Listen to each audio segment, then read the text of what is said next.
Have you listened to Eric Weinstein?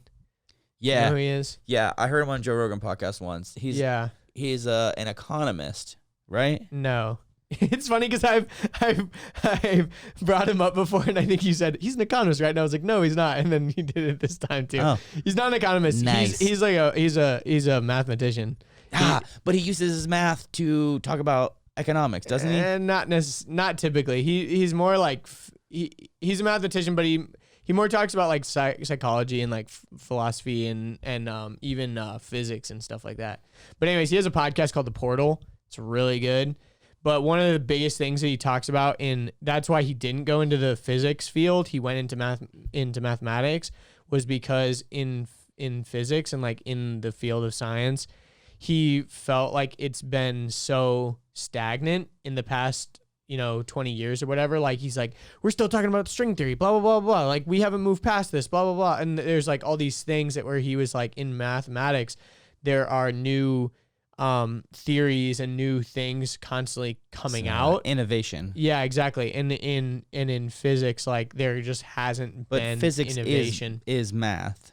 Exactly, and that's why he went into mathematics instead of just physics, because he felt like he could impact by going into mathematics, like he could impact the physics side of things. But the thing that I was going to talk about was Quantum physics is where it gets real interesting. yeah, and he talks about that a lot on Rogan's podcast. But the thing that he's been doing a lot on his own podcast is he wants to like create these conversations to have breakthroughs so that we can like hack our own source code. Like he's like, once we figure out human source code, like that will unlock like everything. Cause like kind of like we were talking about with the brain, it's like we know some things about it, but we like don't fully understand like memory, and we don't fully understand consciousness and all this stuff. And he's like, if we can figure out the human source code, like basically all the the things that make us why you do what you do.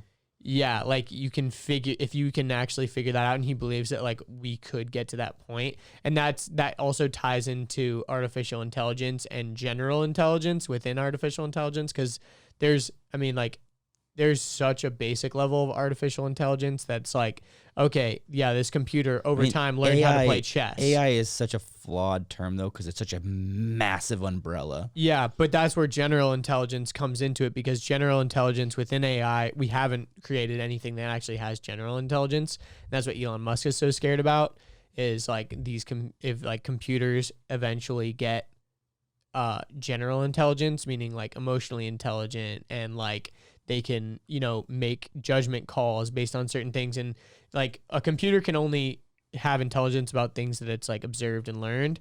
But there's things with humans that you are having to deal with that are things that you've never learned or never seen before. Like, for example, there was did you listen to the Rogan podcast with the guy, the astronaut? Yeah. So you know how he's talking about how he went on that spacewalk to install some certain antenna, but then like it was like the wrong size, so then he had to like put it in the dark so that it would shrink or and whatever, then put and one then part in the sun. Yeah, so it was like this whole crazy thing that a robot would never ever be able to solve that problem, because it was a thing that not only the scientists back home hadn't thought of, but no human on Earth or anywhere had ever had to encounter that problem. It's uniquely human to be able to problem solve on the fly. Like exactly. Machines can't do that. And that's what general intelligence would do, is be using all the context clues to like solve problems that it hasn't ever observed or learned. You know what I mean? Because AI is only like what you feed it, basically. Exactly. It'll only do what it's ever learned or observed. Yeah, I think... Which is kind of crazy. To kind of go back a little bit when you're talking about source code, and I think about my journey when I kind of came out of religion, and one of the things that helped me realize that my thinking was broken was these things called logical fallacies. Mm-hmm. And once I didn't know what they were. I didn't know that that's how I thought. That was just how I thought, because that's how I was raised, and the people around me, and the environments that I was in, that my kind of thinking was the correct form of thinking. But I found out that it was broken thinking, and the way I found that out was by learning about logical fallacies. And then once I learned about logical fallacies, I started to see them in my line of thinking. Like whenever I would be having like a conversation with someone, or I'd be learning about something, or I'd be talking to someone, I'd be like, wait a minute, that's wrong. I'd be like, I think this is correct, but this is actually wrong now that I know what a fallacy is. Mm-hmm. And then once I kind of figured out my own code of, broken thinking, I was able to kind of like get out of it. And once I was out of it, it was like a whole new world, because anytime I had a conversation with anyone about anything, whenever they started, like interjecting fallacies, I was like, oh, this conversation's over now. Mm-hmm. Like I can't have a conversation with this person anymore because they're reliant on fallacies. And it's like, I could try to teach them about fallacies. I could shame them about being an idiot.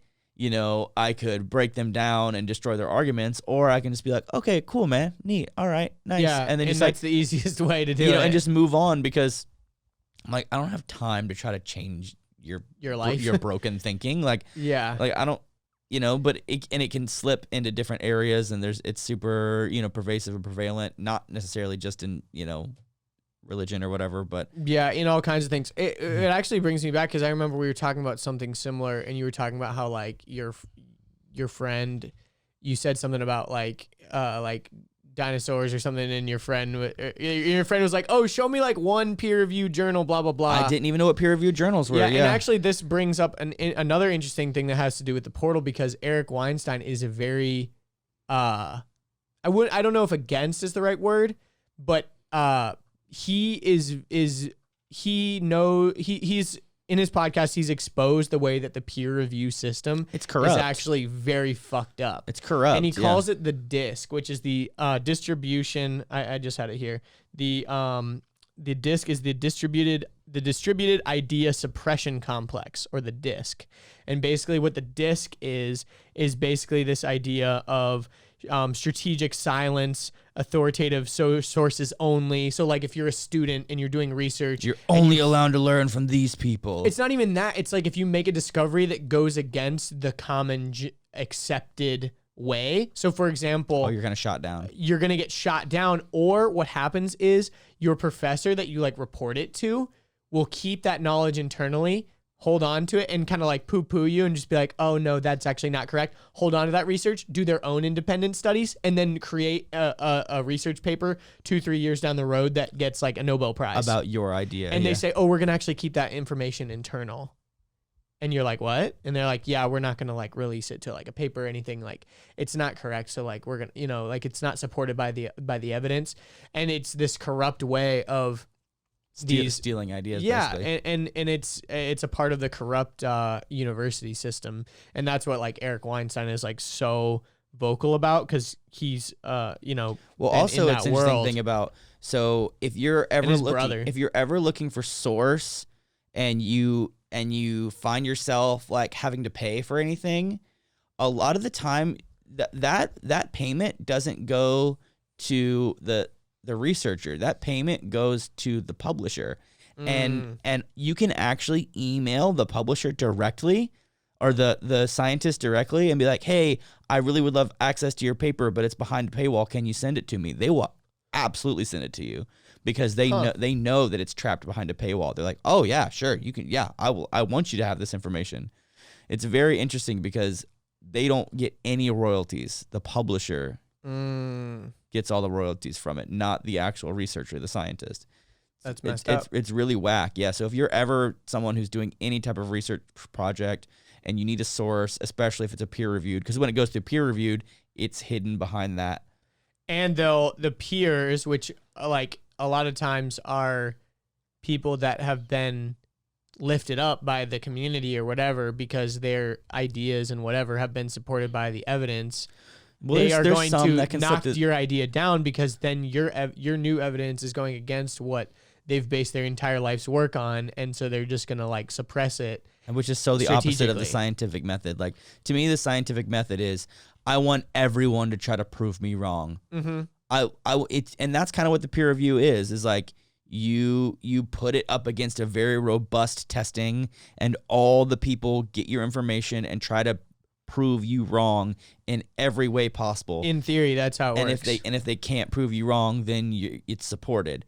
So they're not trying to prove you right, which is the opposite. Which that's starting But with the thing about starting it with an is- assumption and proving you right is dangerous science. That's But not they correct can science. prove you wrong without without actually testing. Like they can just be like, oh well, this is what's accepted right now currently. poo-poo So on no, you, yeah.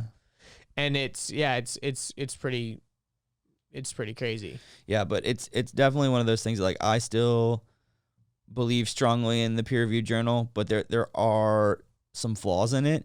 And, you know, I even think about some of the stuff that snuck through, like the vaccines cause autism guy. Like, he snuck his way And, like, into a peer-reviewed journal. And the fat causes like all like the whole the misinformation about like how fat is like the evil thing, and like now it's like, oh, actually it's not fat, it's sugar. And you know, like, Well, the sugar industry paid for those studies. Exactly. The sugar industry paid scientists to basically say that fat was causing fat, not sugar was causing fat.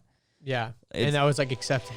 Yeah, it's Hope you enjoyed that clip. If you want to watch the full episode that clip was from, you can click right here. If you want to subscribe to the channel, you can click right here. And if you want to watch more clips, we got 2 more right here.